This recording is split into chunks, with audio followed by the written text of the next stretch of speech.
নমস্কার বন্ধুরা, আজকে আলোচনা করব কার্বেন্ডাজিম ছত্রাকনাশক নিয়ে। ছত্রাকনাশকটি কিভাবে কাজ করে, ছত্রাক কিভাবে রোধ করে, কোন কোন রোগ নিয়ন্ত্রণ করে, বাজারে কি নামে পাওয়া যায় ও মূল্য। তাহলে চলুন বন্ধুরা ভিডিওটি আলোচনা করা যাক। কার্বেন্ডাজিম একটি ছত্রাকনাশক যা শস্য, ফসল, ফল, শাকসবজিতে ব্যবহার করা যায়। এটি ছত্রাকের বিকাশে বাধা দেয়, যার ফলে রোগ বৃদ্ধি কমে যায়। কার্বেন্ডাজিম গাছের পাতায় স্প্রে করলে গাছের রোগ নিয়ন্ত্রণ করা যায়। লিটার প্রতি ডোজ 2.5 ml 16 লিটার জলের জন্য 40 থেকে 50 ml প্রয়োগ করলে গাছের পাতায় দাগ, ঝলসানো রোগ, মূল পচা রোগ, টিক্কা রোগ, পাউডারি মিলডুই রোগ নিয়ন্ত্রণ করা যায়।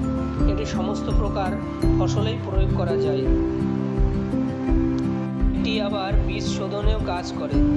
এটি বাজারে বিভিন্ন নামে পাওয়া যায়, সেগুলি হলো জেইউ কোম্পানির কার্বেন্ডাজিম, ক্রিটসিয়াল কোম্পানির ব্যাভিস্টিন, নাগার্জুনা কোম্পানির জেন প্রভৃতি। এর ভিতর